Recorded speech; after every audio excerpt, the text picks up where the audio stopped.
लक्की और यास्मीन वॉशरूम से निकल कर के भूमिका के पास आ गए थे। जैसे ही उसने लक्की को देखा, भूमिका फिर से झल्ला गई और बोली, अरे यार, तुम बहुत बड़े पागल हो।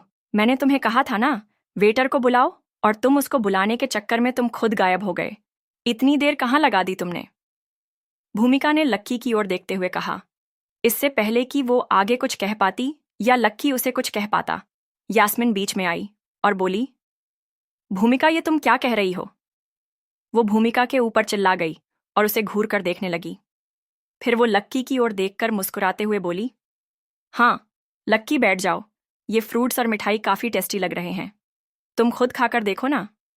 जैसे ही उसने बोलना खत्म किया, यास्मीन ने खुद एक चम्मच उठाई और उससे थोड़ी सी मिठाई निकालकर लक्की की प्लेट में रख दी। अरे वाह, तुमने तो अभी से ध्यान रखना शुरू कर दिया, क्या बात है? भूमिका ने उसे छेड़ते हुए कहा। उसे लग रहा था कि यास्मीन लक्की को फंसाने के लिए उसके साथ ऐसा व्यवहार कर रही थी, लेकिन उसे मालूम नहीं था कि उन दोनों के बीच में अभी क्या बात हुई थी। उन तीनों ने उसके बाद खाना पीना शुरू कर दिया था। भूमिका को पहले से ही लक्की के साथ रहने की आदत थी, इसीलिए वो उसे ज्यादा भाव नहीं दे रही थी और ना ही उसे बोलने का ज्यादा मौका दे रही थी। वहीं यास्मीन उसका अच्छे से ख्याल रख रही थी। इधर यास्मीन भूमिका को लक्की के साथ ऐसा व्यवहार करते देख काफी नाराज हो रही थी। उसे अंदर ही अंदर काफी बेचैनी हुई जा रही थी। अरे पागल, तुझे पता नहीं है तू क्या कर रही है? जिस आदमी को ऐसे तू कुछ भी मुंह उठाकर बोले जा रही है ना, वो कम से कम 10 जिंदगियां सुकून से जी सकता है। वो मेरे को, तेरे को और दोनों को 7 जन्म के लिए ना नौकरी पर रख सकता है, और तू ऐसे आदमी से ऐसे बातें कर रही है यार, ये कैसी लड़की है? यास्मीन ने मन ही मन अपने आप से कहा। उसे लग रहा था कि उसकी बहन को मालूम नहीं था कि वो आग से खेल रही थी। अगर उसने लक्की को इस वक्त जरा भी नाराज कर दिया तो इसका अंजाम उसे क्या भुगतना पड़ेगा, इसका अंदाजा खुद भूमिका को नहीं था। अपना नाश्ता खत्म करने के बाद भूमिका ने अपना मुंह पेपर नैपकिन से साफ किया और लक्की की ओर देखते हुए पूछा, लक्की, तो तुम्हारा मेरी बहन के बारे में क्या विचार है? अच्छी है, ये काफी अच्छी है, लक्की ने सपाट लहजे में कहा। उसकी आवाज में कहीं कोई भाव नहीं थे। यास्मीन उसके लिए मन ही मन मिठास महसूस कर पा रही थी और उसके शरीर में लक्की को देखते ही एक सिहरन सी उठ गई थी। लक्की का उसके ऊपर अच्छा इंप्रेशन पड़ गया था, और अगर उसका भी लक्की के ऊपर अच्छा इंप्रेशन पड़ गया तो वो कभी उसको अपने से दूर नहीं जाने देगी। तुम गधे के ना गधे ही रहोगे। दिख नहीं रहा मेरी कजिन कितनी अच्छी है और तुम्हें कितनी आसानी से इसका बॉयफ्रेंड बनने का मौका मिल रहा है, और इसके अलावा क्या चाहिए तुम्हें? भूमिका ने फिर से जलती हुई आग में हाथ डालने की कोशिश करते हुए कहा और फिर खुद ही बात पर हंसने लगी। भले ही उसे ऐसा लग रहा था कि यास्मीन लक्की को अपना बॉयफ्रेंड की तरह इस्तेमाल कर रही थी, लेकिन उसे मालूम नहीं था कि लक्की उसके साथ कुछ ज्यादा दिन तक नहीं रहने वाला था। तुमने देखा, मेरी बहन का लाइफस्टाइल कितना हाई क्लास है। अगर मैं सही शब्दों में कहूं ना, तो अंधे का निशाना सीधा सोने की मुर्गी पे लग गया है। तुम्हें मालूम है कि तुम्हारी लिमिट क्या है, उसके बाद भी तुम इतना भाव खा रहे हो, भूमिका ने कहा। जैसे ही उसने अपनी बात खत्म की, वो हंसते हुए यास्मीन की ओर देखने लगी। वो उसे अपने आंखों से ये दिखाने की कोशिश कर रही थी कि वो उसकी लक्की के सामने कितनी बड़ाई कर रही थी। वो सोच रही थी कि अगर वो पहले से लक्की को उसकी और लक्की के बीच का अंतर दिखा देती तो उसकी बहन के लिए लक्की को कंट्रोल कर पाना काफी आसान हो जाता। अब क्योंकि वो उसकी बहन की मदद कर रही थी, तो उससे ये उम्मीद भी हो रही थी कि उसकी बहन उसकी तारीफ करे, लेकिन उल्टा उसकी बहन उसकी तारीफ करने के बजाय एक जोरदार मुक्का मारने की सोच रही थी। वो देख रही थी कि भूमिका की किस्मत बहुत अच्छी थी, वरना अगर लक्की की जगह कोई और होता तो वो अभी तक भूमिका को अच्छा खासा सबक सीखा चुका होता। लक्की उन दोनों बहनों के बीच होते आंखों के इशारों को देखकर बस हंसे जा रहा था। उसे समझ नहीं आ रहा था कि वो इन दोनों के सामने रिएक्ट कैसे करे। भूमिका, ये कैसी बेहूदगी की बातें कर रही हो? प्लीज इस तरह की लैंग्वेज यूज करना बंद करो तुम, यास्मीन ने भूमिका की ओर गुस्से से देखते हुए कहा। भूमिका को समझ नहीं आ रहा था कि आखिर उसके साथ ऐसे बिहेव क्यों कर रही थी। लक्की को इम्प्रेस करने के लिए 1-2 बार काफी था, लेकिन यास्मीन तो अब उसे हर बात में ही टोके जा रही थी। वो तो चाह रही थी कि वो दोनों ही मिलकर लक्की का मजाक उड़ाए, लेकिन उसकी बहन तो उसका साथ ही नहीं दे रही थी। लगता है ना कि मेरी बहन को तुमसे प्यार हो गया है, इसलिए वो बार बार मुझे टोके जा रही है, लेकिन ऐसा नहीं है कि कल से ये बोले और तुम इससे टोकना शुरू कर दो। समझे? देख लो कितनी केयरिंग बंदी मिली है तुम्हें। इससे लड़ने की झगड़ने की तुम्हें बिल्कुल भी जरूरत नहीं है। अगर ये तुम्हें कुछ कहे तो सुन लेना, जवाब मत देना कि अगर तुम्हें मारे भी ना तो मार खा लेना, पलटकर जवाब मत देना। भूमिका ने फिर से लक्की पर निशाना साधते हुए कहा। ये सुनते ही यास्मीन का गुस्सा और बढ़ गया।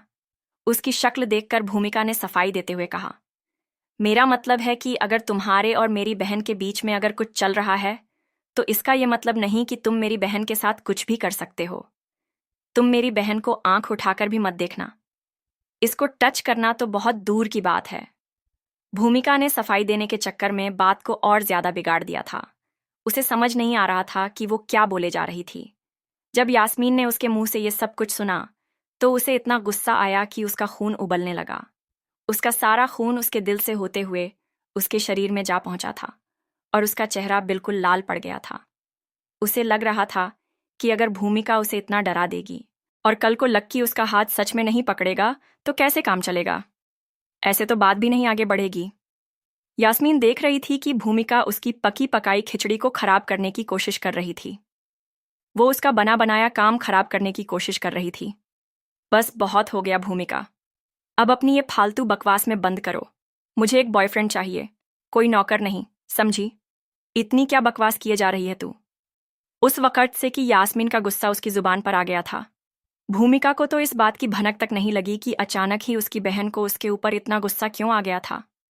लेकिन बड़ी बात यह थी कि भूमिका को लगा कि वो मजाक कर रही है, इसलिए वो इसके बाद भी नहीं रुकी और आगे बोली, भले ही तुम मेरी बहन के बॉयफ्रेंड हो लेकिन फिर भी तुम अपनी हद में ही रहना। उसके पर्सनल स्पेस में ज्यादा घुसने की कोशिश मत करना।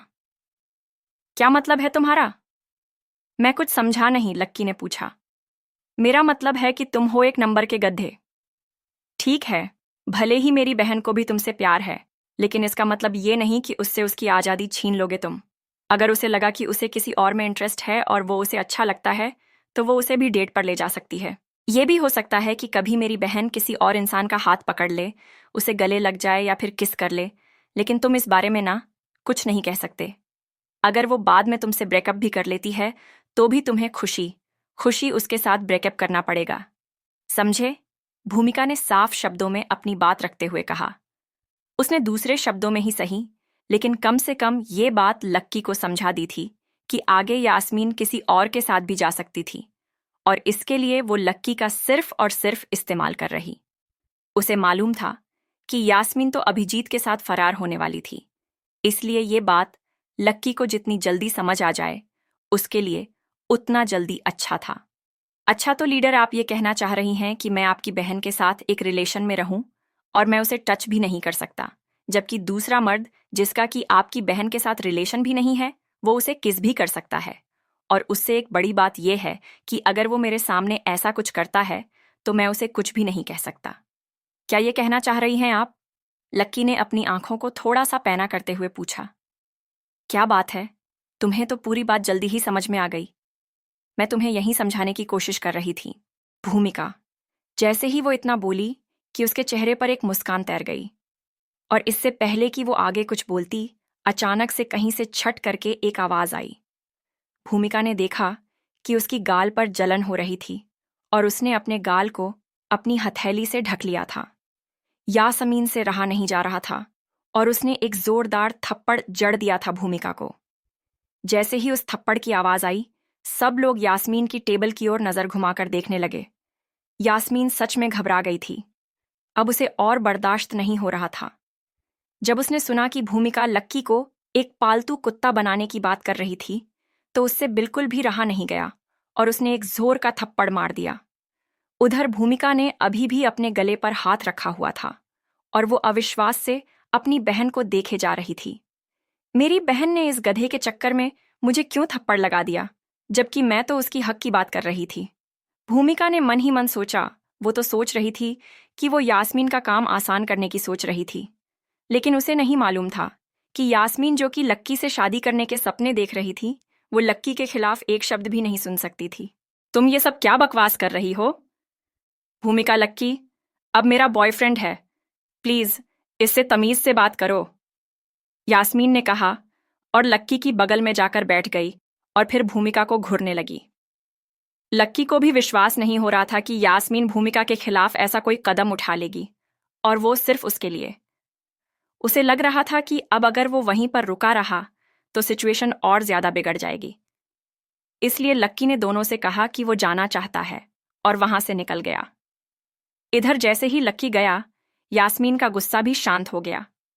अब उसे भूमिका को इस तरह बैठा देखकर अपने आप पर गुस्सा आ रहा था और उसके ऊपर तरस आ रहा था। लेकिन उसने देखा कि भूमिका यास्मीन के हाथों से थप्पड़ खाने के बाद भी हंसे जा रही थी। उसकी हंसी देखकर यास्मीन को समझ नहीं आ रहा था कि वो उससे माफी मांगी या नहीं। तुम ठीक हो ना? यास्मीन ने भूमिका से पूछा। उसने उसे अभी थप्पड़ जड़ा और वो हंस रही थी। कहीं ऐसा तो नहीं कि थप्पड़ की वजह से भूमिका के दिमाग का तार हिल गया था? बहन, ये तुम्हारा प्लान था? तुमने अभी मुझे सिर्फ असली थप्पड़ मारा ना, ताकि तुम आगे लक्की से अपनी बात मनवा सको और उसे अपने उंगलियों पर नचवा सको, इसीलिए ना? भूमिका ने बहुत ही अलग बात करते हुए यास्मीन से कहा। यास्मीन ने तो सोचा भी नहीं था कि भूमिका के दिमाग में थप्पड़ खाने के बाद भी ऐसी कोई बात आएगी। भूमिका ने अपने लाल पड़ चुके गाल को रगड़ा और थोड़े से शिकायती लहजे में यास्मीन से बोली, बहन, अगर तुम्हें कुछ ऐसा ही करना था और उस गड्ढे को दिखाना ही था तो थोड़ा धीरे तो थप्पड़ मार लेती। मेरा गाल सून्न पड़ गया है और इसमें जलन भी हो रही है। ये सुनने के बाद यास्मीन ने एक राहत की सांस ली। अब उसे ऐसा लग रहा था कि उसकी बहन का दिमाग खराब नहीं था। सॉरी भूमिका, शायद मैंने तुम्हें कुछ ज्यादा ही जोर से थप्पड़ मार दिया। मुझे ऐसा करना नहीं चाहिए था, लेकिन तुम देखना, मैं इस चीज का बदला उस आदमी से जरूर लूंगी। तुम्हें थोड़े से दर्द के बाद ना बहुत सारे फायदे होने वाले हैं। यास्मीन ने भूमिका के गालों पर प्यार से हाथ फेरते हुए कहा। हाँ, मुझे मालूम है फायदा तो होगा ही ना। बहन, जब तुम्हें अभिजीत मिल जाएगा, इसके बाद तुम्हें मुझे हर महीने 10,000 रुपए देने पड़ेंगे। ठीक है, भूमिका ने यास्मीन की ओर देखते हुए कहा, लेकिन उसे मालूम ही नहीं था कि यास्मीन अभिजीत से अब आगे बढ़ चुकी थी। इधर लक्की को भूख लगी थी और वो कॉलेज के पास एक मैस में आ गया था। जैसे ही वो अंदर घुसा, वहां बहुत भीड़ थी। वो लाइन में लगा और जैसे ही वो खड़ा हुआ, उसके पीछे से आवाज आई, ओह, आप इधर हैं खानदानी रईस। कपड़े तो देखो, कपड़े हैं या पोछा? कैसे लोग होते हैं ये सब भी यार, ऐसे कपड़े पहनकर शर्म नहीं आती? यहां आकर खाना खाने का पैसा ये लाते कहां से हैं, मांग के या चुरा के? लक्की ने जैसे ही पीछे मुड़कर उन लड़कियों की आवाज सुनी, उसका दिल गुस्से से भर आया। उसने घूर कर देखा तो वो 3 लड़कियां उसकी ओर ही आ रही थीं। उसे लगा कि जब वो उन्हें जानता ही नहीं था तो फिर वो उसके बारे में ऐसी बात क्यों कर रही थीं। लेकिन उसने देखा कि वो लड़कियां लक्की को तो देखे बिना ही आगे निकल गई और एक लड़की के सामने खड़ी हो गई। उसने उस लड़की को नीचा दिखाने के लिए अपने हाथ उसके कमर में बांध लिए थे। लक्की भी उस लड़की को देखने के लिए थोड़ा सा आगे चला गया था। वो देखना चाह रहा था कि आखिर कौन सी वो लड़की जिसे वहीं ताने सुनने को मिलते थे जो लक्की को मिलते थे। क्या यास्मीन अपने प्लान में कामयाब होगी?